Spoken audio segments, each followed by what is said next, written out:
Selamat datang di video prosedur praktikum kelompok 1 mengenai difraksi elektron. Perkenalkan, anggota kami ada Caca Aulia dan Dalpah Nurlaili. Langkah pertama, mari kita masuk ke ruangan praktikum terlebih dahulu. Lalu, nyalakan lampu utama agar area kerja terlihat dengan jelas. Sebelum mulai eksperimen, kita kenalin alatnya dulu yuk. Di sini ada jangka sorong untuk mengukur diameter, lalu ada tabung Teltron sebagai penghasil difraksi elektron, dan terakhir ada high voltage power supply. Sekarang kita masuk ke prosedur kerja. Langkah pertama, hubungkan kabel daya power supply ke stop kontak terdekat. Langkah kedua, hidupkan saklar utama pada power supply. Setelah alat menyala, matikan lampu ruangan. Langkah ketiga, atur tegangan power supply sesuai dengan tabel data yang ditentukan. Perlu diperhatikan, ruangan praktikum harus benar-benar gelap, sempurna, agar pola lingkaran berupa diameter luar dan dalam dari cincin difraksi dapat dilihat dengan jelas. Nah, di sini saya sedang menyesuaikan tegangan agar pas di angka 3 kV.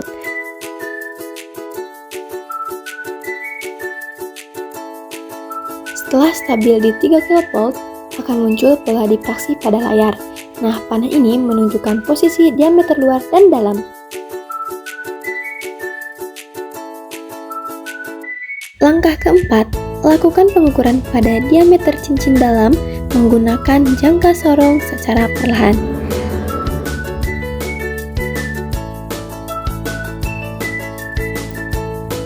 Lalu, langkah kelima, baca dan catat nilai diameter dalam yang diperoleh dari skala jangka sorong tersebut.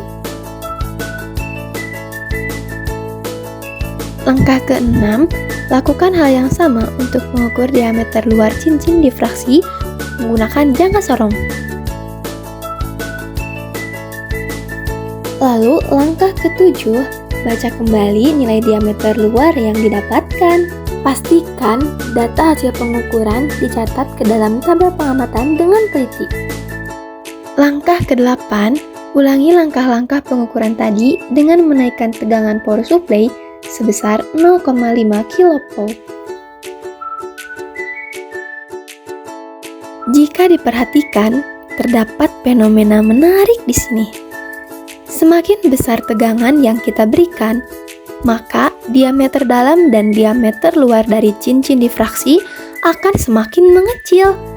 Hal ini terjadi karena peningkatan tegangan akan memperbesar momentum elektron, sehingga panjang gelombang de Broglie-nya memendek dan memperkecil sudut difraksi.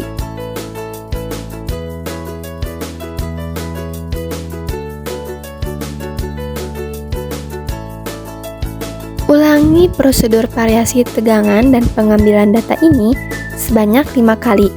Perubahan hingga mencapai tegangan 5 kV. Berikut ini adalah proses pengambilan data dan pengukuran jangka sorong untuk variasi tegangan selanjutnya.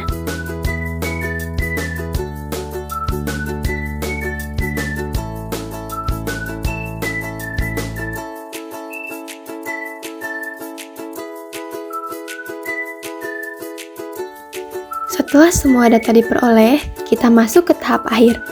Langkah ke-9, kembalikan posisi knob tegangan power supply secara perlahan hingga menunjukkan angka 0 kV.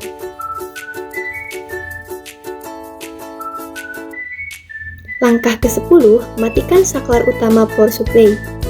Setelah itu, nyalakan kembali lampu ruangan dengan menarik saklar lampu.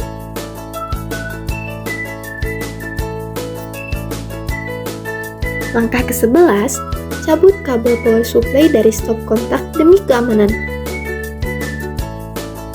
Langkah ke-12 atau terakhir, rapikan kembali seluruh alat praktikum ke posisi semula dengan rapi. Lupa, harusnya yang terakhir itu matikan kembali saklar lampu.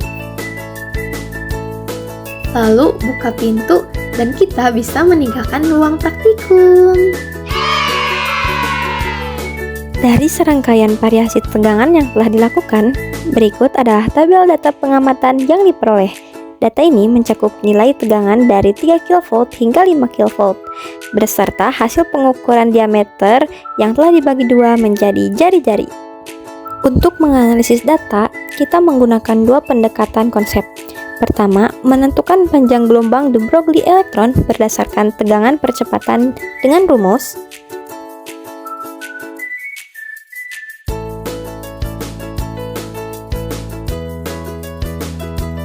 Kedua, kita menggunakan hukum Bragg untuk difraksi kisi-kisi kristal grafit guna menentukan jari-jari cincin secara teoritis, yaitu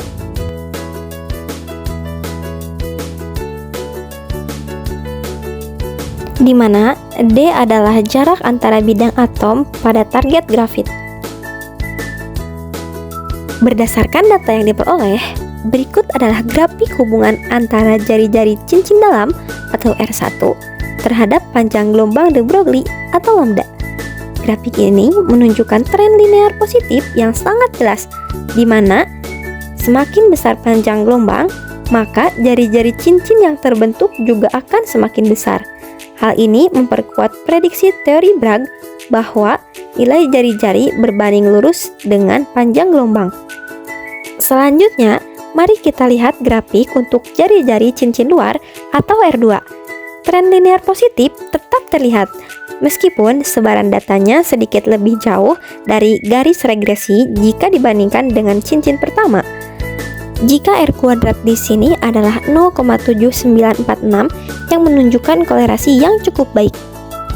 Jika kedua grafik digabungkan, kita bisa melihat bahwa garis R2 yang berwarna orange selalu berada di atas garis R1 yang berwarna biru. Hal ini membuktikan bahwa bidang kristal yang lebih rapat akan mendifraksikan elektron ke sudut yang lebih besar. Nilai kemiringan atau slope pada grafik R2 juga lebih besar dibanding R1 yang mencerminkan secara langsung bahwa jarak antar bidang D2 lebih kecil daripada D1.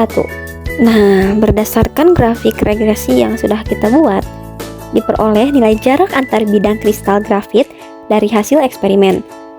Untuk D1 atau bidang dalam, kita mendapatkan nilai sebesar 1,16 dikali 10 pangkat min 10 meter dengan persentase error sebesar 45% jika dibandingkan dengan nilai teorinya.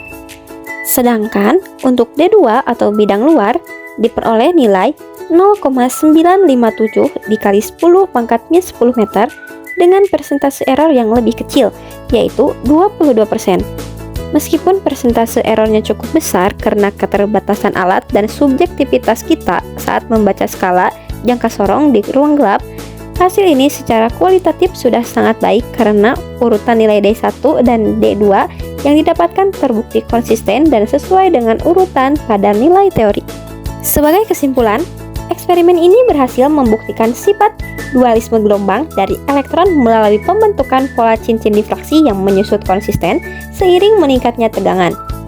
Kita juga berhasil menentukan jarak antar bidang Bragg kristal grafit pada ore 10 pangkat min 10 meter. Prinsip gelombang elektron dengan panjang gelombang sangat pendek inilah yang menjadi cikal bakal teknologi mikroskop elektron modern seperti TEM dan SEM yang kita kenal sekarang. Sekian dari kelompok 1, terima kasih dan sampai jumpa.